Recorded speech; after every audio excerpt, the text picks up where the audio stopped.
Hoy nos acompaña en el estudio David Smolansky, quien es coordinador de la OEA para los migrantes y refugiados venezolanos. Muchísimas gracias por venir. Muchísimas gracias por la invitación. Buenos días. ¿Cuál es el motivo de su visita a México? ¿A qué viene? Vengo a una agenda de encuentro con los migrantes y refugiados venezolanos en este país. Ya son más de 70.000 venezolanos que están en México. Desde el año 2015 ya son 3.400.000 migrantes y refugiados venezolanos que se han ido en contra de su voluntad, que se han ido por la crisis humanitaria, la violencia generalizada, la violación de derechos humanos. De hecho, hoy Venezuela es la segunda población con más refugiados en el mundo, solamente superada por Siria, y en la Organización de Estados Americanos estamos haciendo un esfuerzo muy importante pues, para que se le dé atención, para que se le dé protección, y también con un mensaje muy claro, que mientras la dictadura en Venezuela permanezca, pues más gente lamentablemente seguirá huyendo de mi país. Hace un instante, literalmente hace un instante, el presidente López Obrador en su conferencia matutina habló del tema Venezuela. Le preguntaron sobre este planteamiento que acabamos de escuchar del presidente venezolano Nicolás Maduro para que se reactive el diálogo, y dijo el presidente López Obrador que él hace un llamado a las partes a dialogar, que se necesita, sin embargo, la aceptación de los opositores. Es decir, que no solamente basta con que lo plantee el régimen, también lo necesitan los opositores, y que el diálogo podría darse aquí en México. ¿Qué le parece? Nosotros hoy no vemos ninguna opción posible para un diálogo, una negociación. Ya eso sucedió hace año y medio. México en su momento participó, así como Chile, República Dominicana. Y el régimen lo que hizo fue burlarse de esa negociación, y no solamente burlarse, sino convocó unas elecciones adelantadas que terminó siendo un fraude, con partidos políticos ilegalizados, con los principales candidatos presos y en el exilio, con una Asamblea Nacional Constituyente que es completamente ilegítima, y de esa forma Maduro secuestró el poder en Venezuela. Hoy en mi país hay un presidente encargado que se llama Juan Guaidó, que tiene tres elementos muy poderosos, y perdónenme que me extienda. El primero, tiene el respaldo de la inmensa mayoría de los venezolanos dentro y fuera de mi país. En segundo lugar, todo lo que ha hecho el presidente Guaidó es legal, según la Constitución, el artículo 233, que le permite asumir funciones de gobierno una vez que se generó el vacío de poder por el fraude de Nicolás Maduro. Además de eso, es legítimo porque se ha hecho a través de la Asamblea Nacional, el Parlamento venezolano, que es la única institución democrática que queda en Venezuela. Y tiene un apoyo de 54 países que lo reconocen como jefe de Estado. 54 países. Jefe de Estado de Venezuela, donde ahí hay que hablar que la inmensa mayoría de los países de América Latina reconocen a Guaidó como presidente. 54 países, sí. Pero no está México. ¿Ha habido algún cambio en la postura del gobierno del presidente López Obrador en este tramo, como para que piensen que puede haber un reconocimiento de México o algún cambio en la postura del gobierno mexicano?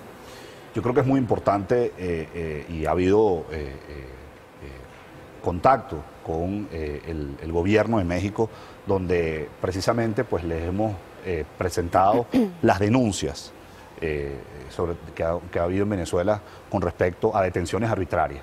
El jefe del gabinete, el presidente interino Juan Guaidó, en estos momentos se encuentra secuestrado. Eso lo sabe el gobierno de México. Más de 70 ejecuciones extrajudiciales que ha hecho el Escuadrón de la Muerte, que se llama en Venezuela el FAES, que creó Maduro, también se ha denunciado. Evidentemente, el tema que yo manejo, pues los más de 3.400.000 migrantes y refugiados venezolanos. Eso es lo que nosotros hemos denunciado.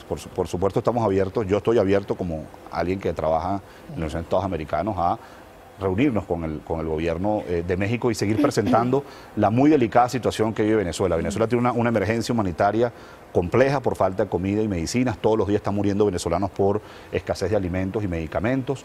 Como digo, todos los días se están yendo de Venezuela 5.000 personas, que es igual a 200 cada hora, y además de eso hay una violación sistemática y generalizada a los derechos humanos. Lo que la región debe entender es que mientras se prolongue la dictadura, más gente seguirá yéndose de mi país, y no le conviene a América Latina. Mientras más rápido se recupere la democracia en Venezuela, no solamente nos veremos beneficiados los venezolanos, sino también se verán beneficiados los latinoamericanos. David, después de que se autoproclamó Juan Guaidó como presidente encargado de Venezuela, después de que vino una oleada de reconocimientos a nivel internacional de la legitimidad del reclamo de Juan Guaidó, de pronto empezaron a pasar las semanas y comenzó a no suceder nada, ¿no? Desde fuera se ve un poco como que el movimiento de Guaidó ha perdido tracción en Venezuela y que realmente está en un impasse, que no se sabe qué va a pasar, que no sabe qué va a hacer. ¿Qué falta y qué pasa? ¿Está en un impasse? Bueno, con respecto a lo que preguntas, yo difiero un poco, con todo respeto. En primer lugar, no ha perdido tracción. Solamente hace 48 horas hubo una manifestación